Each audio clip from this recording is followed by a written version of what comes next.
Hello, and welcome to this very first episode of Ignite, Fighting Fascism in the Age of Its Rise. We are going to be recording and distributing this podcast as a toolkit, along with the actual written toolkit itself.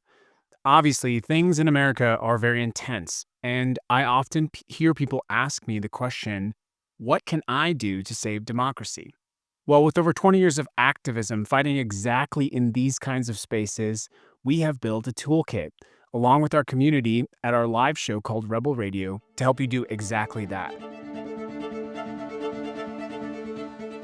So, welcome, friends, to the very first episode of Ignite, Fighting Fascism in the Age of Its Rise. This podcast is part of a larger toolkit that is available both here on Spotify and hopefully on your other favorite podcasting applications. But we're also setting up a Patreon so you can download the extended version of this episode, as well as full content episodes of our live radio show, Rebel Radio, which broadcasts every other night at 8:30 p.m. Pacific Standard Time. So, if you're like me, I know you're excited, probably a little bit nervous, but let me tell you this one thing. You are not alone. So, let's get this started. Let's get into Chapter 1 of Ignite, Fighting Fascism in the Age of Its Rise.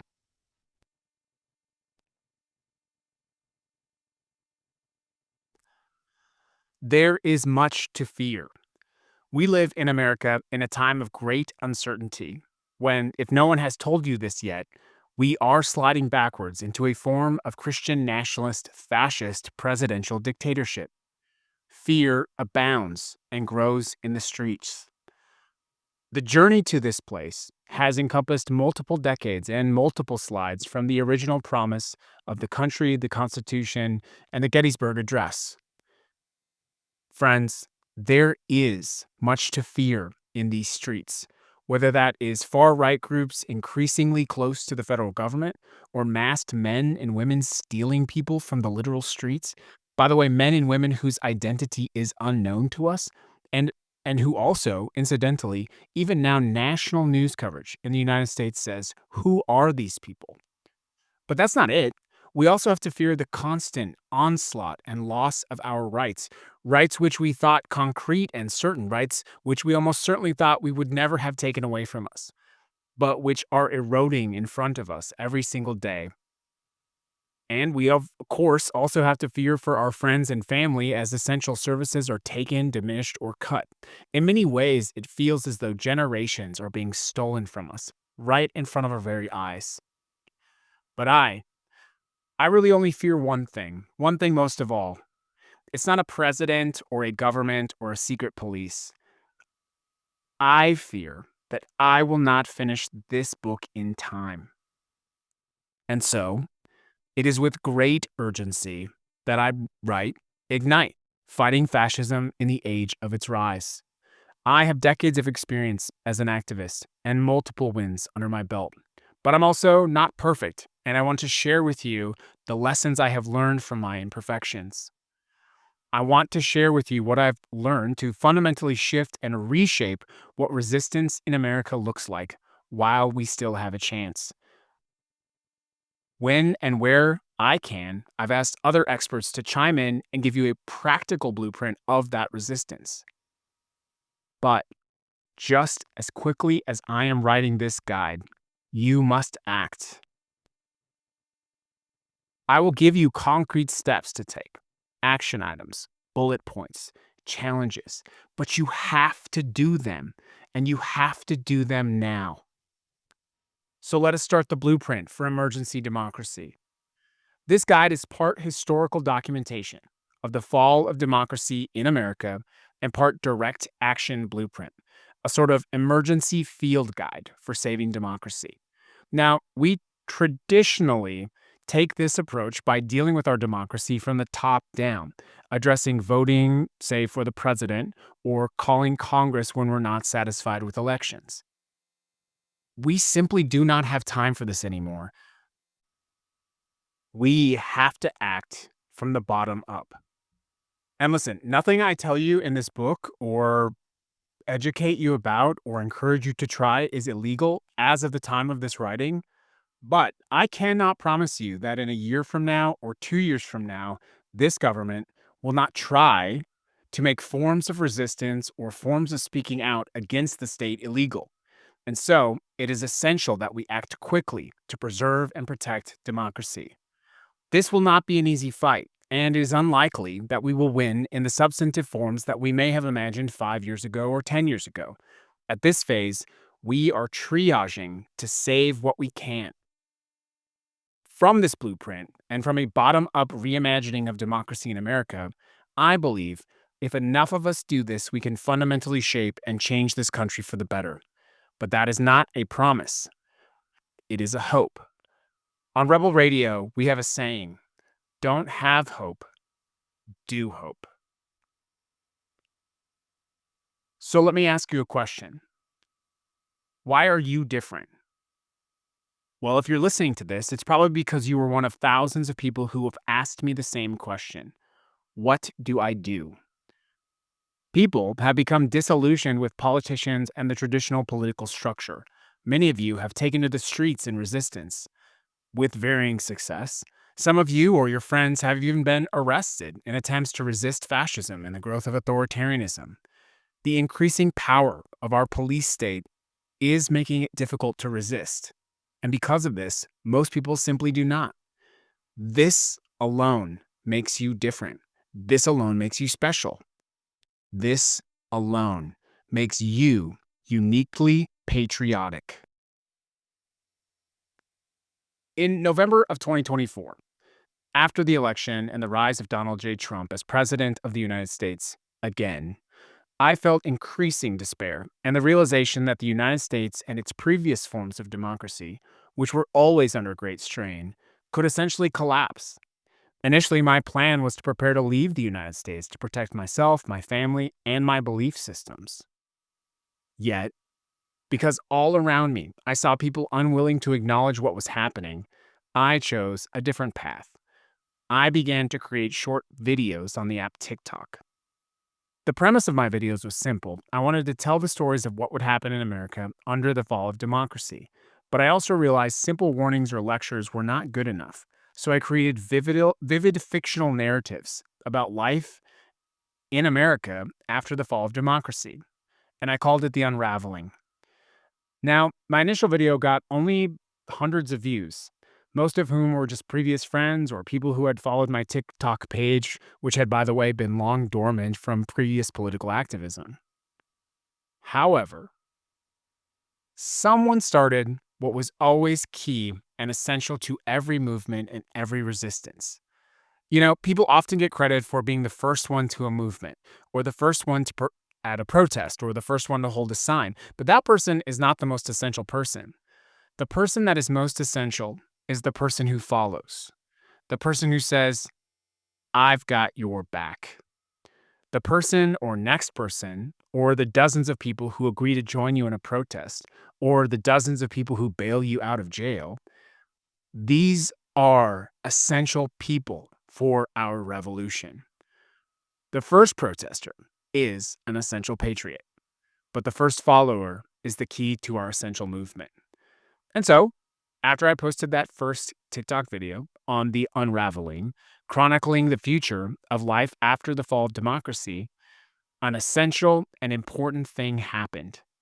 A complete stranger, someone who I have never met, graced me with the kindness of two simple words. I'm in. I'm in. I did not know this at the time, but I needed to hear those words exactly at that moment. And that individual started the movement that became a viral internet sensation and helped me to find my voice in this time of hopelessness. As enough people began to see those stories and they realized that they were actually coming true, they could see this new form of democracy falling and metastasizing into a new version of America.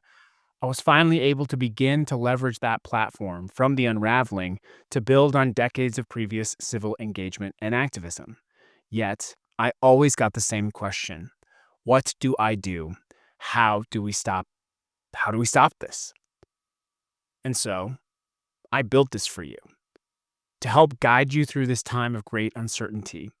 I can't provide you any certainty about what lies ahead for you, for democracy, but I can give you this blueprint on how to reshape and restore democracy, not from the top down, but from the bottom up.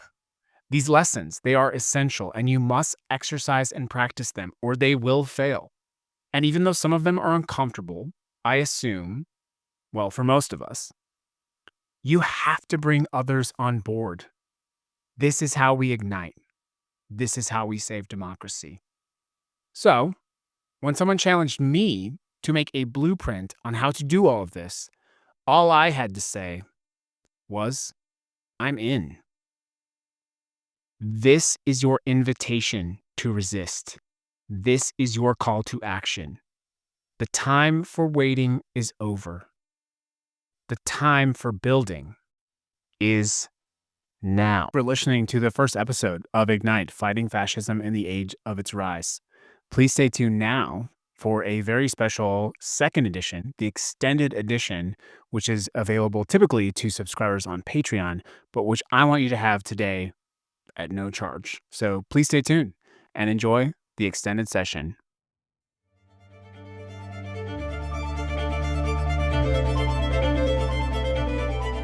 Hi, and welcome to the extended version of episode 1 of Ignite, Fighting Fascism in the Age of Its Rise. This actually concludes the first section of Ignite, Fighting Fascism in the Age of Its Rise. Typically, if you were not a subscriber to the community, this is where the podcast would end. However, for the first episode, I did want to give you a free sneak peek into what it looks like to participate in the extended session of the podcast, which you can join on our Patreon community.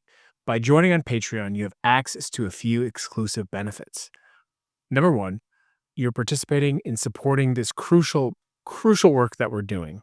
I'm going to talk about that in the extended session here.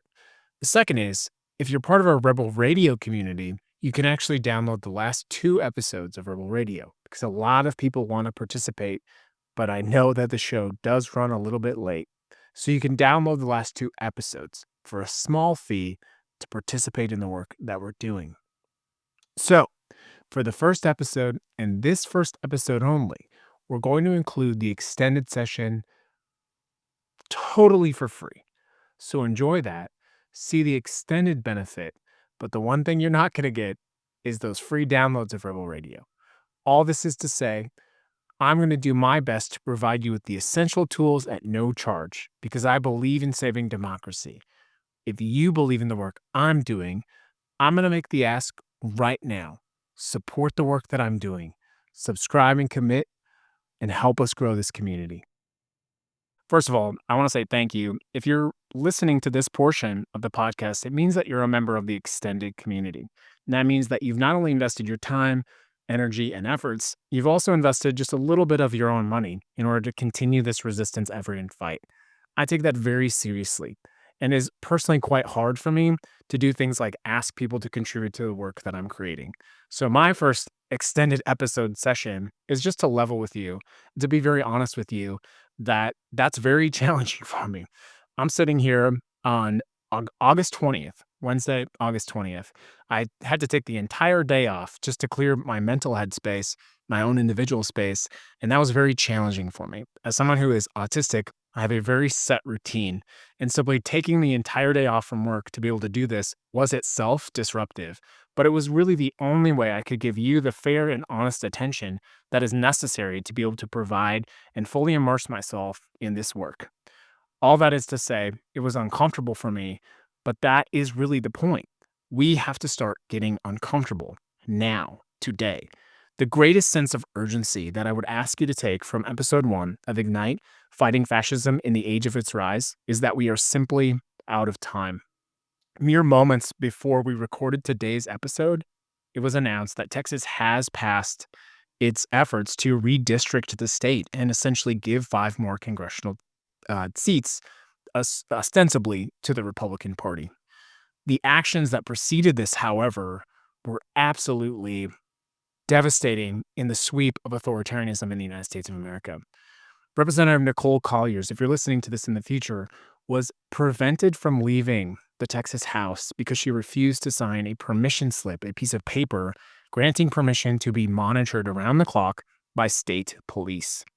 There has quite honestly not been a more present and more visible image of not authoritarianism, because that to me, and I think to you as well if you're listening to this, is already very clear.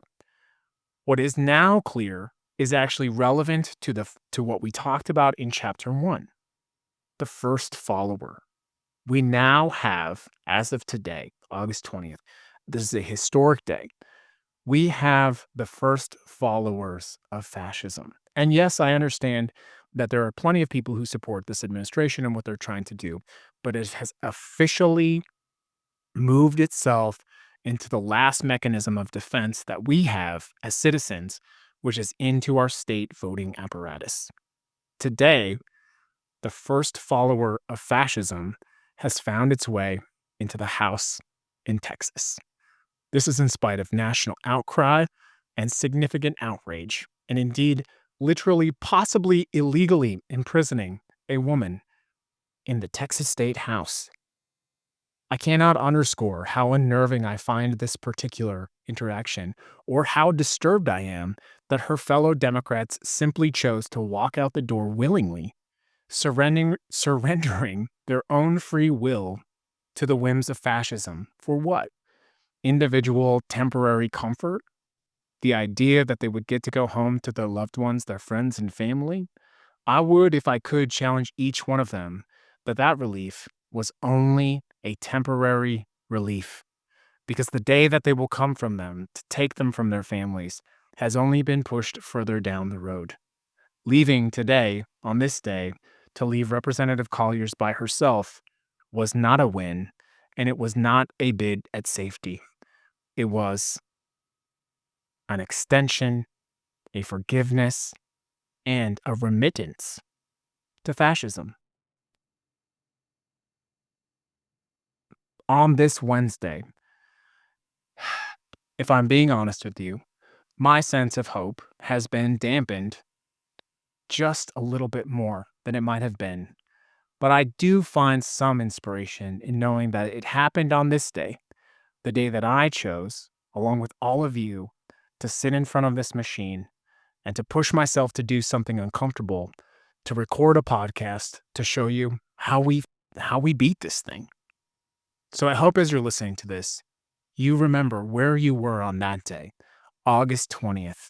It was about 4 p.m., 5 p.m. Pacific Standard Time, when the Texas House officially gerrymandered their entire state to meet the whims of the authoritarian. Remember how you feel, what you were thinking, what you were fearing, what you were hopeful for, and what you intended to do. And if the answer today was that you don't know what to do, what I hope you take away from that is the idea that you found yourself exactly the right place to be, here at Ignite, fighting fascism in the age of its rise. If you're not familiar with our nightly show, our bi-nightly show, we have a community called Rebel Radio, where we've been doing precisely this work for months. We meet every other night when we can on TikTok Live, on Twitch, and on Instagram to share this resistance blueprint. So, as much as you may feel discouraged by the actions of Texas or the gradual, if not scary advance of fascism in the United States of America, I want you to know that you are not alone. I need you to know that you are not alone. And I need you to find yourself the courage, whether that is August 21st or September 1st, whether that is February 1st of 2026. I need you to find your spirit, your resistance, and your fire, because we need it. We need you. Are you in?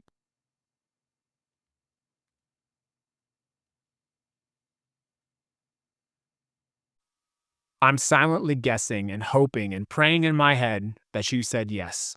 So I want to give you a few updates if you're just downloading your very first episode and you're part of the extended community.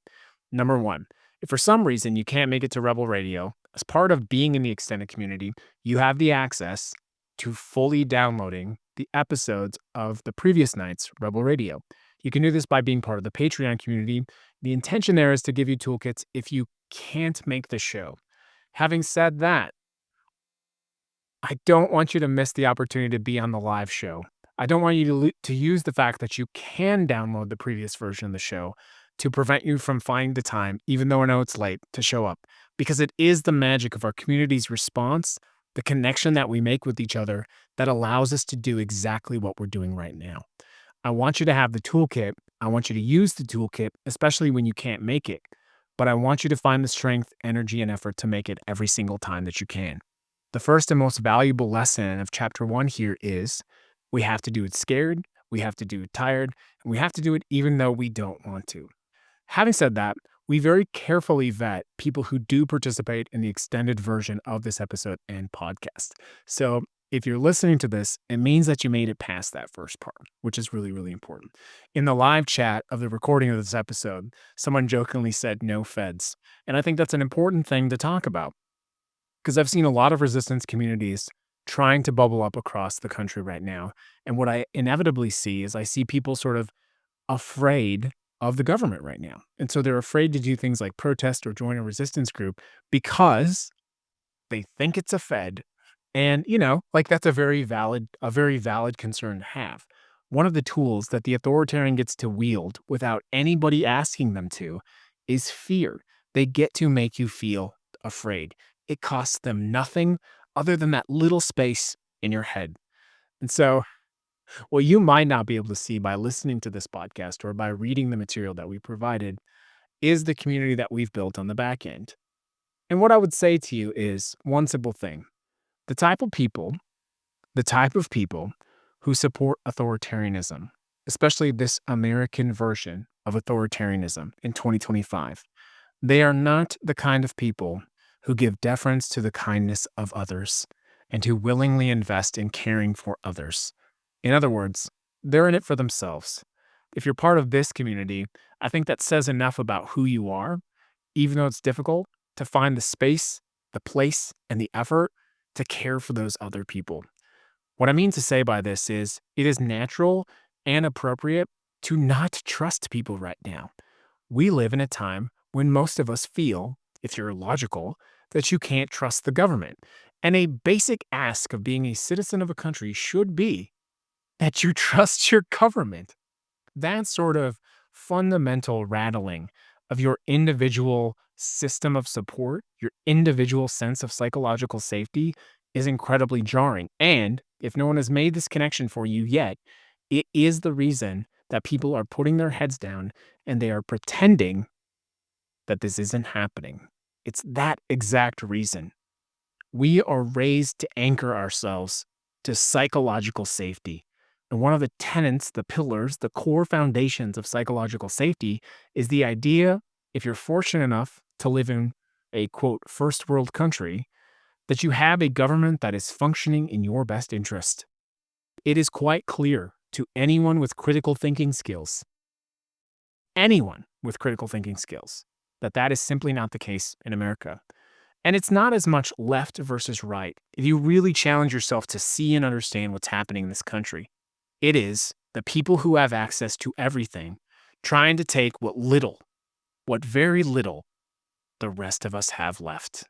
And if you can grapple with that and realize that part of that solution and part of solving this problem is to build community and not to tear other people down, then you will stop worrying as much about who you can and cannot trust and worry about who and what and where you can do the work of fighting fascism.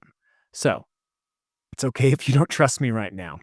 My only ask is that you download the next episode and give me another chance. We'll see you on episode 2 of Ignite, Fighting Fascism in the Age of its Rise.